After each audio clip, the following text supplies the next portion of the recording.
looking for the feed to. There we go. We're live on all three, right?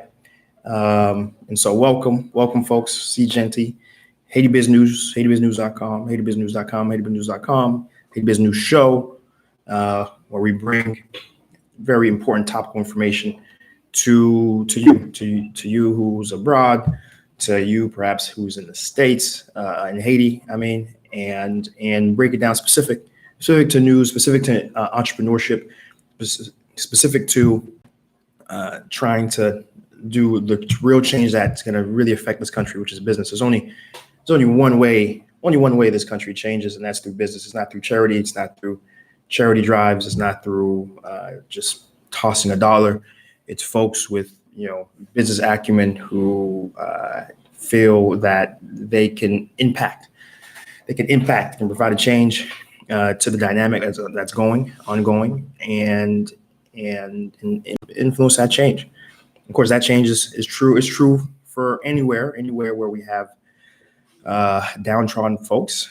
Anywhere, because as a guy who was in the States and who grew up in the States, I know that there's a lot of tough neighborhoods that exist, and the thing that connects them all is ultimately economic opportunity, and the fact that when folks leave, they don't come back to their hoods.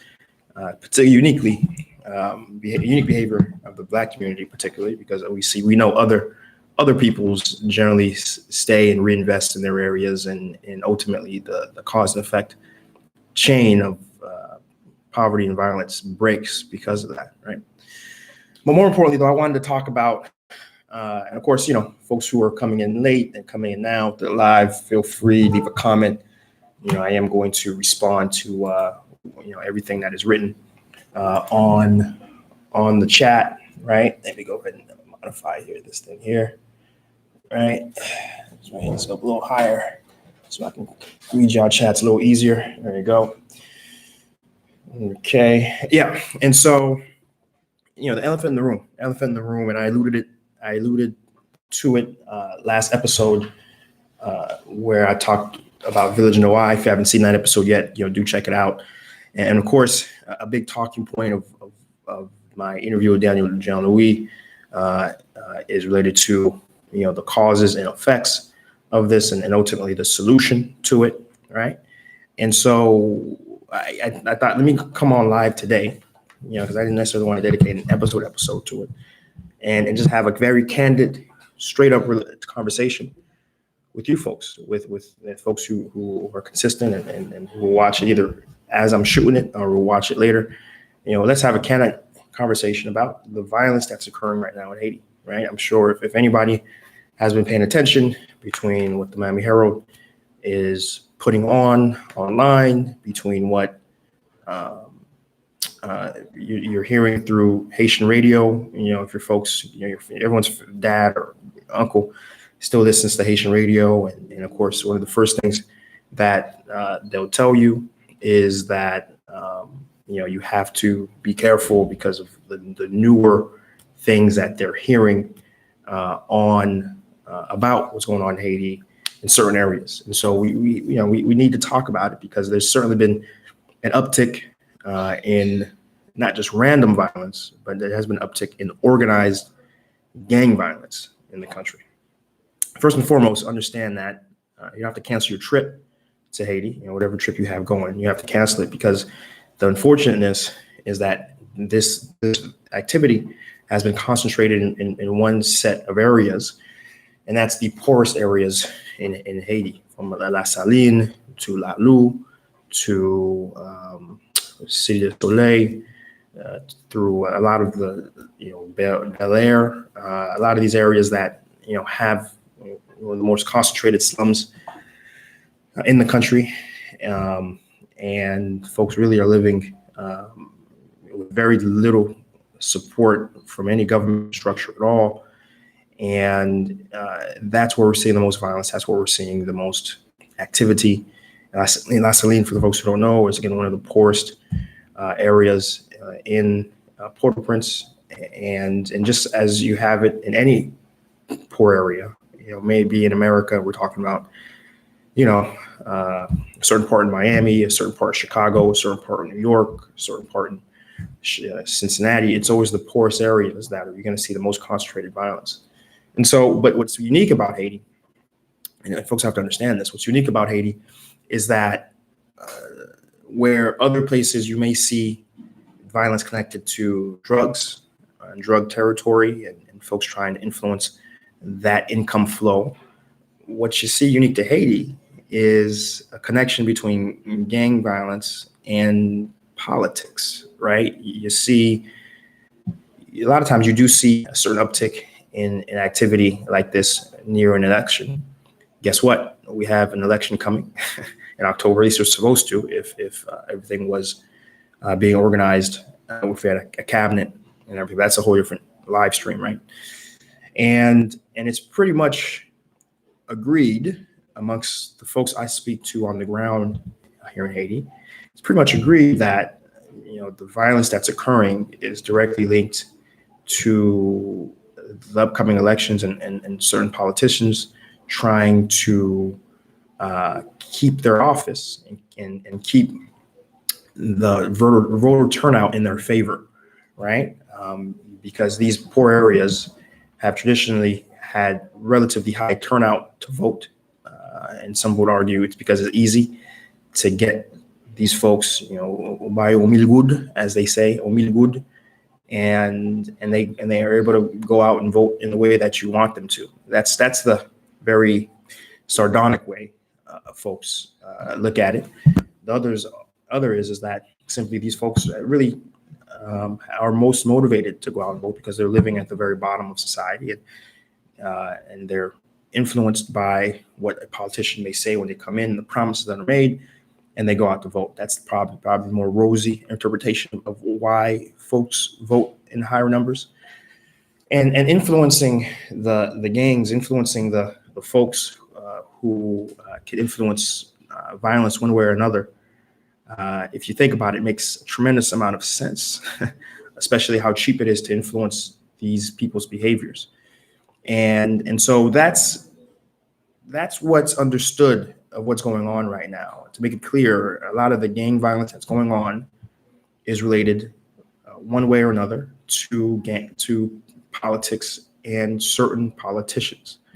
That's sort of agreed to be fact. And don't take my word for it. If you research one of the larger gang members in Haiti right now, the boogeyman is what I call him anyways, Arnel Joseph, who was in the Port-au-Prince area for a while, then was able to get out the city, and now he's in the Gonaïve area. And there was a very large inquiry just last month where the deputy by the name of Delva was connected to and proven and shown to be making phone calls to him, not just one phone call, not just two, but dozens of phone calls to Arnel Joseph. His defense was, well, yeah, listen, you don't know what we were talking about. You don't listen. I had the same number for years. Everybody calls me, right? But that's sort of like you having a senator in America being found to have discussions with Al Capone. Like if that happened stateside, it would be a huge red alert. But currently, Delva, because of senator immunity, and the only way a senator can get their immunity from prosecution to be removed is if the Senate that they're in votes to get that person out or remove their immunity. Which again, if a lot of other politicians are also doing the same behavior, it's going to be very hard to get those same politicians to vote someone else or vote on someone else's immunity if they're doing the same activity that they're voting their immunity to be removed for, right? Is still in office and still, showing up despite the fact that he was shown to be in full contact with that gangster. And it's sort of understood that many of these politicians have direct contacts and connections with these gangsters. Again, it's not me throwing theory. Trust me, I'm one of the last. Anyone who knows me, I'm one of the last people to throw theories out. Everyone's it's mafia GoFundMe and and I'm not. I try to stay as empirical and fact based as possible, and this is one of the realities. That I say this a lot on my programs. All roads lead to politics in Haiti, and everything. May it be violence, may it be the lack of progress, may it be whatever. Everything leads to politics in this country, and it's incredibly frustrating as someone who has come here to try to move things forward in a progressive way that can impact change of the many people who live here. But everywhere you turn, it's like you go left, politics is there to block you. You go right, the wall of politics is here to block you. You look, you try to turn around and you see the wall of politics behind you. And you move forward, and definitely the wall of politics are there to block you. And it's certainly, and of course, if you've been watching as well, you've been seeing a certain uptick of folks who are, burning tires and taking the streets. You know what they're taking the streets for? Do you understand what they're taking the streets for? They're taking the streets because of government inaction, where you have police officers being gunned down in the streets. Okay, I'm gonna say it again. You have police officers. It's like the fifth officer who has been assassinated within at least this year, right? In 5 months, five police officers / inspectors have been assassinated in the streets for who knows why, right? We just know that the timeline has been, you have a level 5 advisory, 4 advisory that went down. There weren't any specific reasons to why. And now you have just a series of very heinous violent acts. Of course, the first one was in November. The last thing was last November and got very little attention. But now you're seeing things such as rapes. You're seeing things such as, assassinations of police officers, and the PEP and the Haitian populace as a whole is they're as frustrated as you are watching it on where you're at right now. You're like, man, how come folks aren't doing more to do something about it? They are. They're doing what they can, which is they're taking the streets and they're, protesting, demanding that some action happens from the government. But then it goes back to, if the source of a lot of this insecurity is coming from government, right? And of course, the X factor always is, how exactly is big money influencing certain activity. That right there, that is conjecture. That right there is theory, posting, and everything. So I'm not gonna go that road because I still cannot concretely connect that with insecurity, though it's largely understood that a big source of insecurity often comes from big money in Haiti. So, but again, so I'm not that guy, but we have connections of the politics and gang activity, and so that's what's going on. And so I just wanted to get on air and let you guys know that ultimately it's a lot of this is politically connected, and usually when things are politically connected, they pass, right? Once whoever or the set of folks who are pulling the strings for activity feel as if they gotten what they've wanted, or the blowback of the flare up of violence caused by their activity has forced them to stop. Usually we do get a stoppage in it. And the third thing that usually stops it is that the political season's over, right? For example, the elections are supposed to be held in October, will potentially not happen. And the incentive to cause disorder then gets pushed back to the next one, right?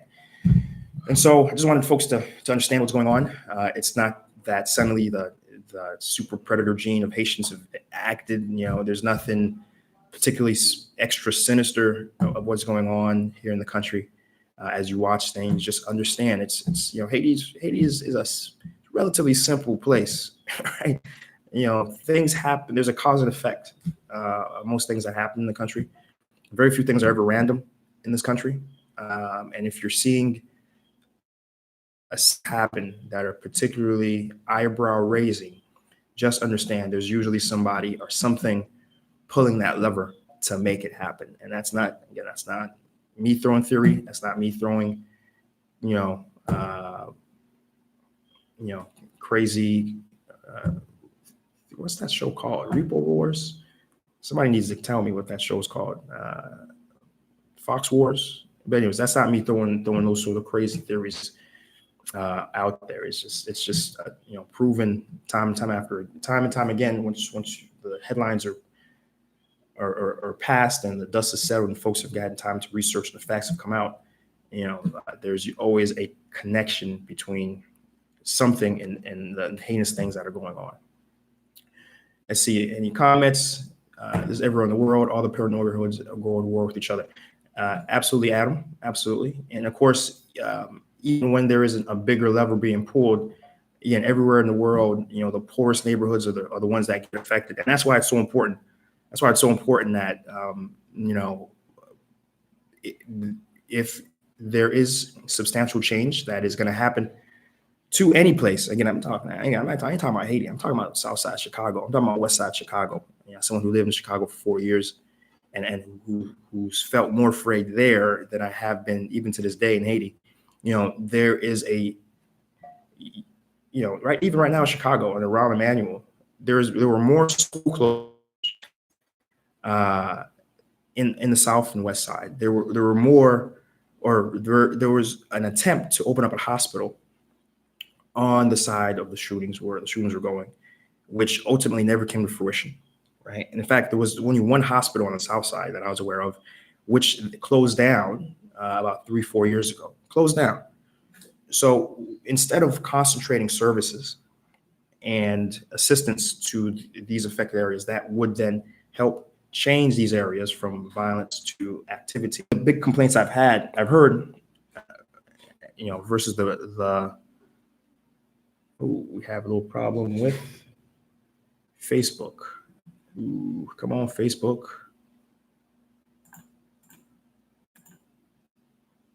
Well, Facebook is having some problems, folks. I'm not sure what I can do to fix that. I'll be right back, guys, and see if I can fill my box.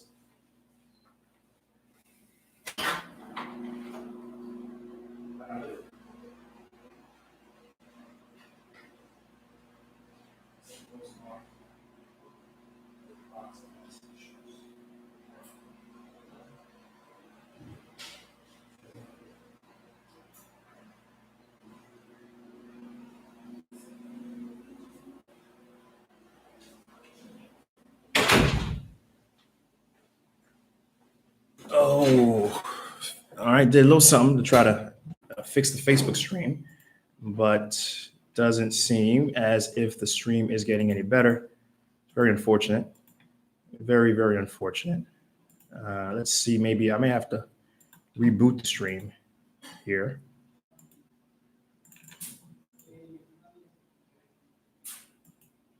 Yeah, it is not.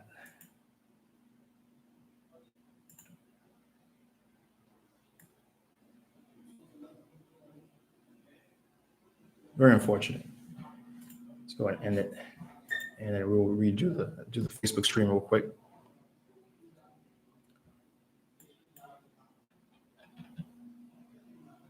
Let's redo the stream real quick.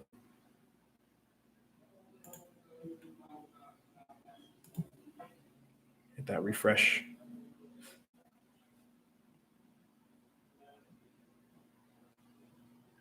Hit that live.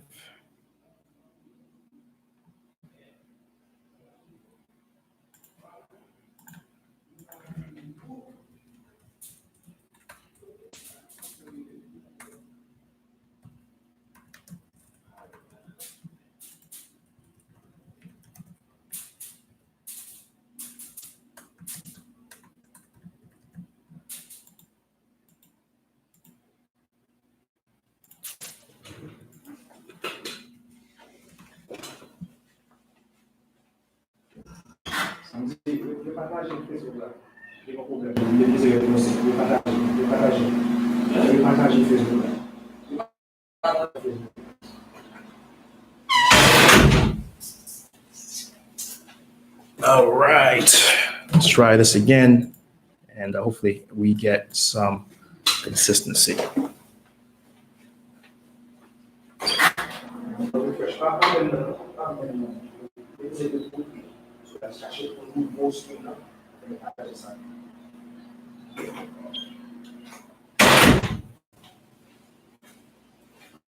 All right, so we're back on Facebook. Sorry about that, folks who were watching.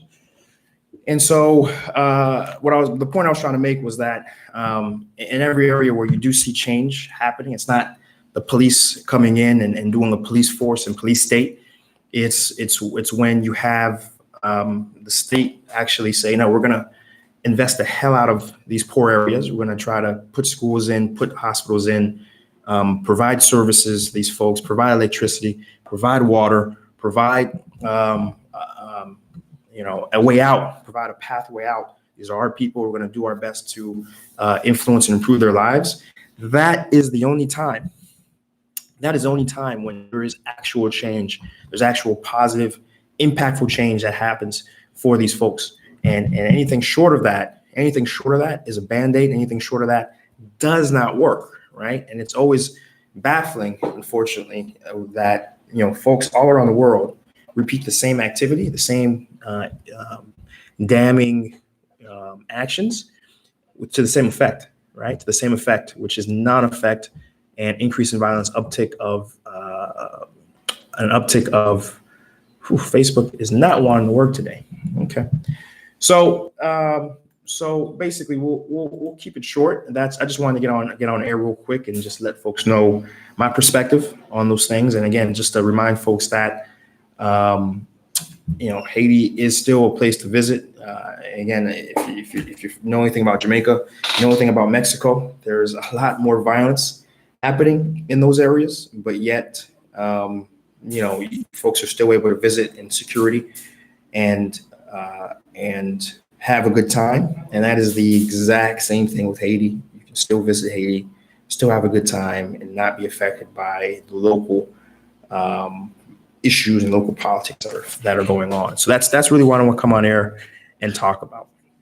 And just to wrap up, I always do like to talk about and bring my comments in whenever I do come on live, some more recent comments and discussions. And I'll talk about two. The first is that, me, hey, Shad, what's up? The first thing I wanted to say was, I've had a person, come in and yeah, absolutely, Adam, but we all can be that visionary. We don't have to wait for a visionary. We all can be that visionary in smaller, impactful ways to try to change. Because, I mean, you coming in and producing one job, has a ripple effect that can affect as many lives as a charity trying to do impactful work, because a job that can persist and remain in the economy can provide generational improvement, generational change. And of course, if more folks do it, that's really where the power and delta happens, right? So I appreciate that, Adam, with the idea. Jacques, George, appreciate you too, my brother. Thank you. Thanks you for watching, and thank you for giving me the juice to every Monday through Friday. So I wanted to talk about a comment, which was, again, why is it in English? Why are my programs in English and not Creole? And the fact is that you reach more people with English. Number one. Number two, the people I'm trying to reach speak English and not Creole. The people I'm trying to influence to come into the country and invest and do business and change these sort of headlines, they speak English primarily as their first language. Peut-être you can parler créole comme moi, you can parler créole comme deuxième langue comme moi, mais English is their primary language, and so that's another reason why I speak it primarily. Third, there's a lot of folks in Haiti providing entrepreneurial ideas. In fact, I personally, I feel like that's all that really ever gets done in Haiti. There aren't folks investing in youth. There aren't folks providing youth a way to structure. There isn't a way for youth, when I say youth, younger adults, to go to a bank and borrow loans. They're just giving these trainings, and they're giving these seminars, and they're giving these conferences on entrepreneurship. In the back, yeah, man, yeah, that's a great idea, paired now, and off the door. But you realize businesses need money. Give them money. What are you talking about? I don't need tips how to pitch. I need tips on how to get money so I can implement this business idea. I see zero of that, right? I see zero of that. There's just none of that going on. Well, maybe one or two, honestly, let's be honest. There's one or two incubators that do state that at the end of the pitch they get money, but I don't, something always seems to happen to prevent that money from being distributed, to be quite honest with you. But so that's why I don't focus necessarily on the Haitian national, the Haitian national, the Haitians that are here, and influence them to do business, because there's enough folks here doing that. Instead, I feel the path out of Haiti's current issue is getting folks from abroad who have the money, who have the issues, who have the resources to come to Haiti and create businesses that hopefully are themselves export, either maybe a product or a service export facing, and that's how the country changes. And so, and the fourth reason why I don't speak Creole is I asked my audience, I asked you guys very early on, hey, qui langue nous parler? Est-ce qu'avec Malouk ou avec anglais? Soufoui. But and everyone overwhelmingly told me, speak English, Chris, because English is what ultimately is the language of business. It's going to make us who are your audience understand you with greater ease. And ultimately, too, I've tried to accommodate that a little bit where, for example, my interview with Daniel Jean-Louis, you'll see that I have subtitles in English. And so a lot of folks who may get lost because I speak English so quickly relative to their capacity to understand, I try to, add subtitles, and I'll try to more often that's English subtitles, at least so folks can try to keep up by also reading. So that's one thing I'll certainly try to do. But of course, it takes time and resources, and it slows my output of product production out. So, but so that's comment number one I wanted to add, and again, a lot of little sub comments which I responded to. For example, someone today, this morning, commented where the gym episodes, where the gym was. They're in Beyond the Giant Market on Taba, and of course, there are different folks providing different perspectives on what the ailments of Haiti is. I always appreciate those. So I always like reading those different comments of perspective. I may not agree with you, but I'll read it, and if I feel particularly strongly, I'll respond to it. But, everyone's entitled to their own opinion. And so that's why very opinionated comments, I don't necessarily respond to too often, because again, you're entitled to it, and I appreciate that person with that very different opinion watched my video and at least took those facts in, even if they themselves didn't choose to accept them, right? We got one comment from Lamu, and he says, I know that we rely on Haitian government, meanwhile, and give them hope that they're doing to stand up. They're going to stand up for us. We need to arm our own selves and get our own security. I mean, that's what's going to boil down to, man. You have these folks in these communities, and ultimately there is no, for example, my story yesterday when I talked about the village Noai, they went a week where, there was no engagement from the police to help them. There was no engagement from the police to help provide security. I had to go a week where they were being menaced, or they were being demanded, "Oh, give us money, otherwise, X, Y, and Z will happen to you." And that happened for a week until police finally came. So ultimately, that certain areas like La Saline, there might become a citizens brigade, and it's happened here and there where citizens have come together and said, "No, we're tired of gang violence, and we're gonna, even if they may not have guns, but they pick up sticks, pick up machetes, and they're like, yo, we're done. There's no more gun violence. There's no more violence here, So that's probably what's going to happen, sadly.